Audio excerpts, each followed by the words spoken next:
On the phone, we have legendary golfer and golf broadcaster Ken Venturi. How are you doing, Mr. Venturi? Fine, David. How are you? Good. What did you think of yesterday's Masters? Well, it was quite exciting to watch. It's oddly enough before the tournament started, I told the guys at the club, I said, and not saying because it happened, but I said my dark horse was Bubba Watson because how far he can hit the ball, and Augusta was right up his alley as far as he can hit that ball. But it was quite exciting to see a double eagle and to see all the plays that they did. It's quite a tournament. Now, I'm not a good golfer, but there's more to golf than just hitting it long off the tee. There's other shots you have to blend in with that, and he seemed to pull some rather remarkable shots out too. Well, the thing about Bubba is not long off the tee, but being left-handed, he had a lot of holes that were in his favor too. But he's a good wedge player, and the weakest part of his game is his putting. But he did well there. But it was quite an emotional victory for him, and I'm very happy for him. What happened with Phil Mickelson there with that triple bogey? Why didn't his caddy grab him and say, "You're not going to try this shot going backwards"? Well, he does some shots like the shot he did the Saturday at 15. There's nobody in the field I know that would try that, but he can do some shots that nobody else can. But the six at number 4 is took him right out of it. And of course, shooting 72 was got him right out of it. But Peter Hansen he had 73, and was only 2 shots out of the lead it was, but. I thought the playoff, the shot that Bubba Watson hit at 10, no one will ever know how great a shot that was to take that out of there. And it was much easier for a left-hander than a right, but that was probably one of the greatest shots ever played at Augusta. What makes Augusta so special? What is winning the Masters seem heads and shoulders above anything else? It's tradition. It's the Bobby Jones era that they have, and of course it's so much different than when we played there. I played in 16 Masters and I did 33 telecasts, but they've lengthened the first hole. It's just so far back. For our days, for our era, we couldn't play the golf course because 1 is so long, and 7 they've made that. That used to be just a drive and a pitching wedge for us, and now they've lengthened that, and then lengthened 9 and 11. They've really put some yardage, and of course we walked off the 17th green right onto the 18th tee, and now it's a good 40 yards back. That is, so they have really put some length on Augusta, but it's tradition, and it's known that's. The Green Jacket and those that have won there and played there, and over the years, it's quite a place. It was one of my favorite places to go, and of course Bobby Jones and I were very good friends. What was Bobby Jones like? Because you don't hear much about him other than basically winning the Grand Slam. But he was an attorney. I mean, it seemed like he could do it all. Golf course designer. Yeah, well, he was a fine gentleman, as best as I could do, and the thing about it is that I was very close with Gene Saracen when I lived on Marco Island for 27 years. Mr. Saracen and I were very close, and he said why he retired is he couldn't make the transition from hickory to steel, because from hickory you're coming over the top to trap it, and steel you got to come on the inside, and he couldn't make the transition, and he decided to retire. But there's an old saying is that when you're good, you can always get in. It's knowing when to get out. Yeah. Now, another golf great, Byron Nelson, was one of your instructors? Yes, Byron took me under his wing in 1952. two people that he really taught at all was I was first, and then Tom Watson was the second. But I worked with. I watched Byron once, and he didn't know me at all because I was a young kid watching him win the San Francisco Open at Olympic Club. But I was introduced to him by Eddie Lowry, who as everyone knows was Francis Ouimet's caddy. But I worked for Eddie Lowry, and in 1952 he came back. Byron came back to San Francisco and started working with me, and I was very fortunate, and then have the two teachers I ever had was Byron Nelson and Ben Hogan. Those were two different personalities. It seemed like Byron was more calm and low key, where Ben was more intense and seemed like he could have more of a temper. Ben was much more within himself, but Ben was the type of person that if you didn't like him, you didn't know him, or you didn't know him at all, because I thought he was one of the nicest people I've ever known. But when you think of that era, when you got Byron Nelson, Ben Hogan, and Sam Snead, and Jimmy DeMeritt, you're looking at an era and they were completely different personalities. If you put all of them head to head, who was the better golfer among them? Well, I'm going to say this, that Sam Snead was the most aesthetic, that he had the smoothest swing. Ben Hogan was the best at course management. Byron Nelson was the purest, straightest striker of the golf ball. When I took lessons, the first lesson, the pro gave me Ben Hogan's 5 Easy Lessons, said, learn this book and you'll be a good golfer. Well, if you can do it, yeah, that's good. Yeah. That's a good tip. I think you should use that. That's very good. It hasn't worked. It hasn't worked yet, though. Yeah, it's like some of the great lines that I'm glad I didn't use. But it's like if you read the book, you'll be a good golfer. Is that like on television, there's been lines that, well, this is a very long hole, so the longer you can hit it off the tee, the shorter your second shot will be, and or a birdie will help him now more than a bogey. I said lines I'm glad I never used. What was the transition like going from golfer to golf analyst? Well, I was very fortunate with Frank Chikinian when he gave me the chance in 1968. I'd lost the use of my hands, and that's the one thing I think about. I don't regret. If I had to choose anybody in the world, I choose to be me, but I often wonder what I could have done if I didn't lose the use of my hands, where I was struck down at the peak of my career. But then when I went with Frank Chikinian and we did the CBS Golf Classic, and working with Jack Whitaker and being taught by Frank Chikinian, and I work with the best there, and it was a transition. And the great line is, I asked Frank Chikinian what I should say. He says, you say whatever you want, but remember one thing, you're doing television. It's not what you say, it's what you don't say. And that is what it is. Let it play. When you went to your Masters, almost won as an amateur, did you think, you know what, this is an easy course, I could do this every year? Well, easy for you to say, yes, I'm sure. Was that the highlight of your career, or was it the U.S. Open? Oh, the U.S. Open. If I had won the Masters as an amateur, Bobby Jones said that he was going to. In fact, they thought that I was going to win, and they had already discussed they were going to make me the chairman of the Masters. But then, if I had won, there wouldn't have been the U.S. Open. There wouldn't have been the Tour. There wouldn't have been so many different other things. That there wouldn't have been television. And there's an old saying that Jack Whitaker said once about me, of what my fate, what my life has been. He said, fate has a way of bending the twig and fashion a man to his better instinct. So if I had to choose anything to be different, I'd keep it right as it is.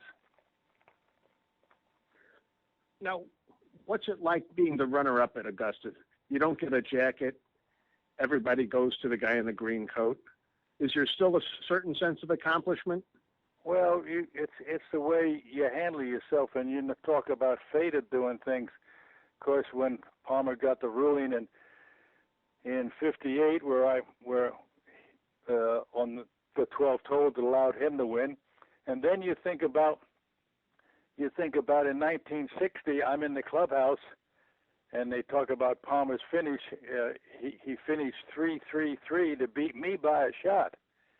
Well, that's fine. The next year, Gary Player's in the clubhouse, and he finishes 4-4-6. And you say, hey, why me? What did I do? Did Arnold have an advantage having that army around? Because the way I look at it with Tiger, when you have that big of a gallery, it's hard to go out of bounds. Well, you can't go out of bounds. I can't imagine ever thinking of out of bounds at Augusta. I don't even know where it is.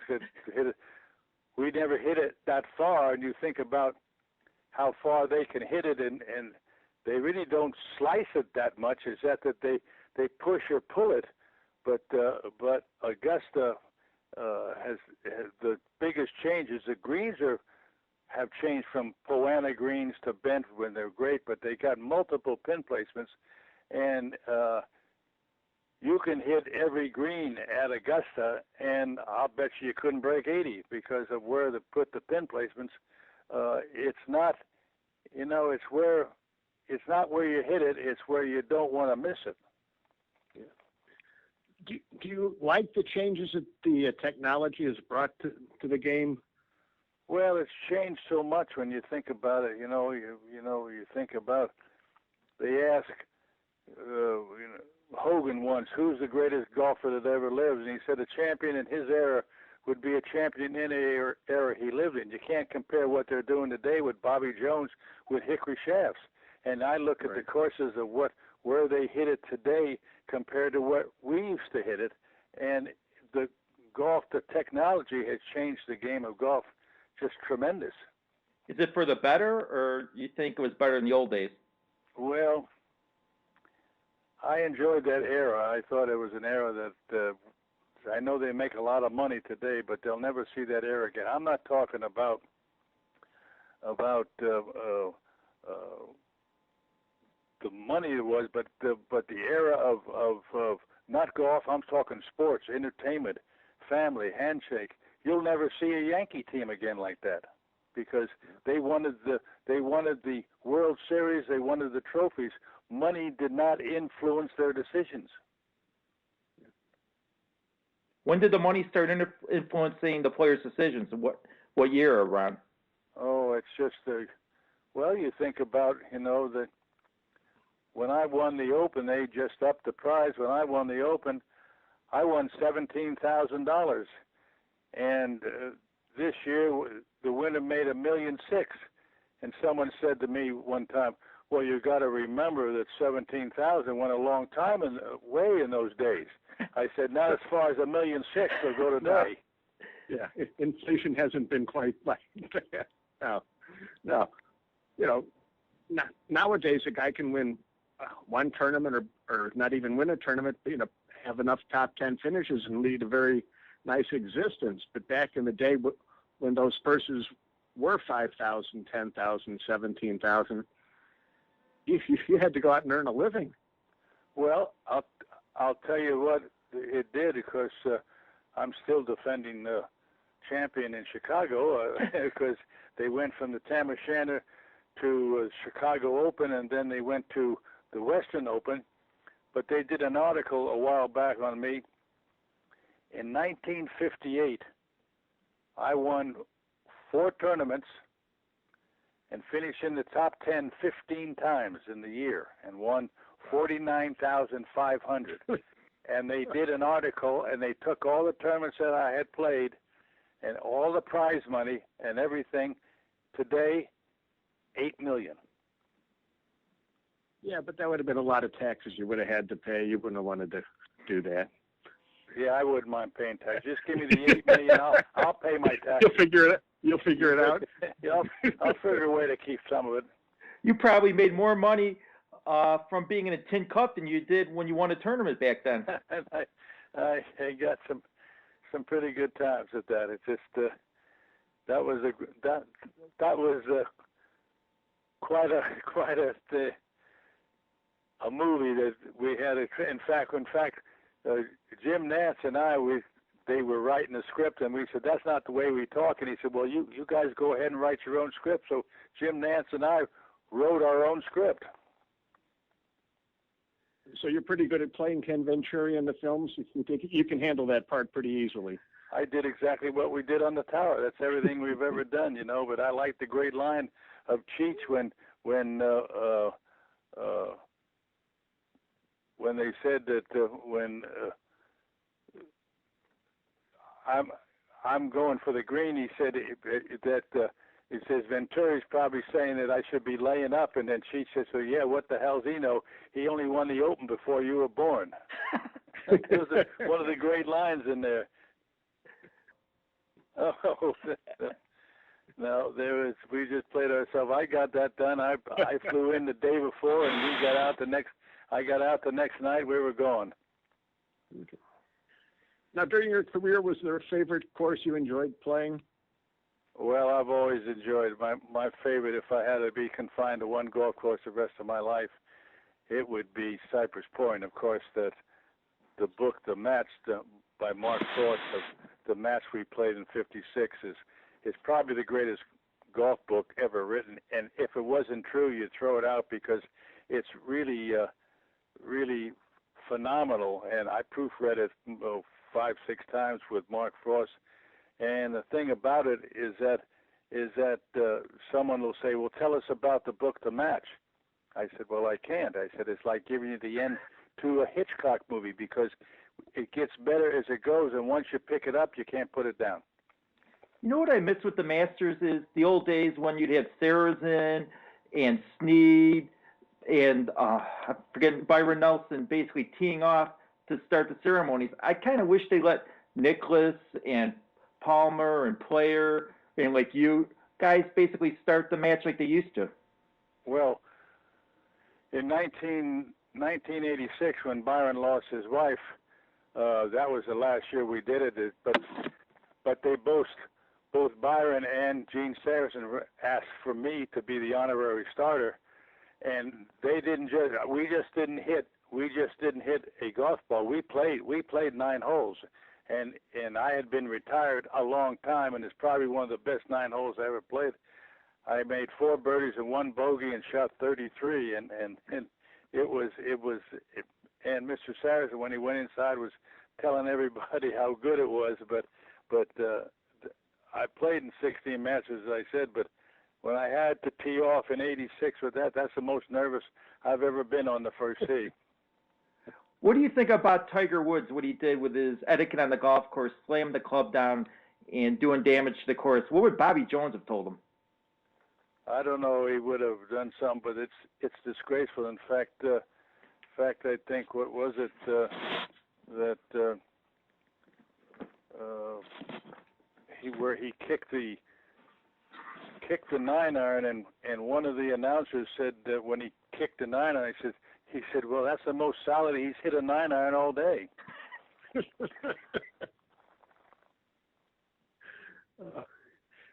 Has golf lost a bit of decorum over the decades?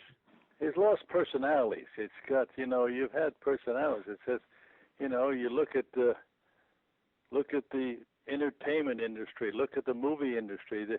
It was something to see when you think I was very, very close, very lucky in my era to be taught by Nelson and Hogan, and then my good friends as Frank Sinatra and Dean Martin was my partner in the Crosby, and people that I've known. It's just an era that they'll never see again. I miss those tournaments like the Bing Crosby, the Bob Hope, where you saw the celebrities playing with the golfers. Now it seems like no one wants to go out there, but again, people enjoyed watching it, watching President Ford hit the ball over the place. Well, the thing about it with the celebrities that you would never do some of the things that they do today. Bing Crosby wouldn't allow you to do it because when I played with Dean and someone started making remarks and stuff, he would say, "Hold it down, please. My man is playing." And said, because the thing, they were respectful, because now they were on our stage.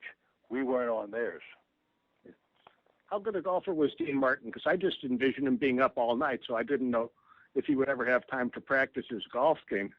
Oh, Dean and I played a lot of golf. When he was in Vegas, we were there, and he'd have his cocktails on the stage and stuff.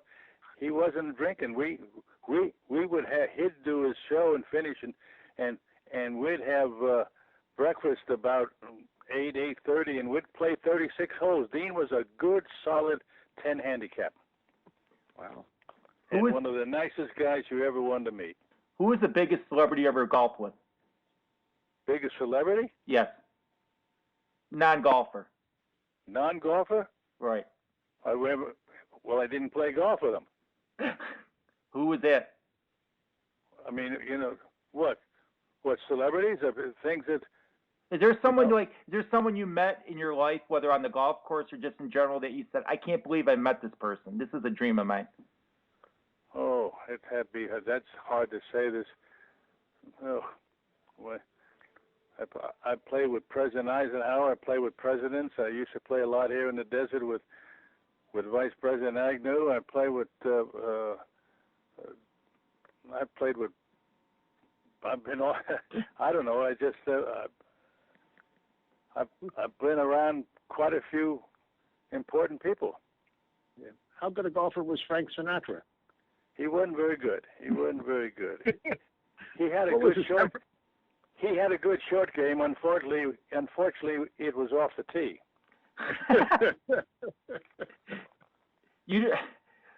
When you played with Dean Martin and these guys, I mean, were they as intense golfing as they were as being a professional actor? Well, acting, they took their own parts, but I used to play. We only lived a couple blocks away. Bing Crosby and myself, we played a lot of golf at Burlingame Country Club, and I knew Bing for a long time, and no, they were very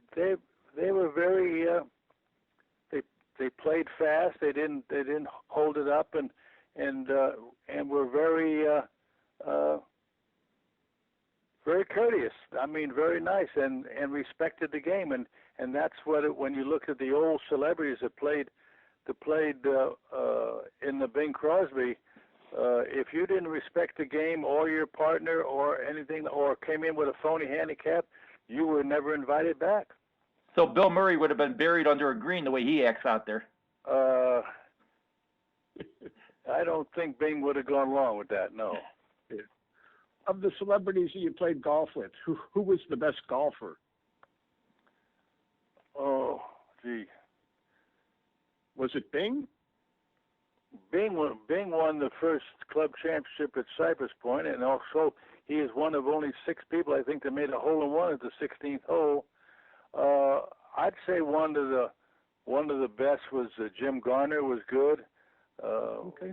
There's been, because I belong to Bel Air and in Los Angeles, and they had a lot of good golf course, good players there. Who was the worst celebrity golfer? There's too many to name. I know I watched Charles Barkley with Hank Haney work with him, and that swing kind of was a train wreck. Oh, listen, with Barkley, when they asked me about him, and I said, I think I see a swing in his flaw.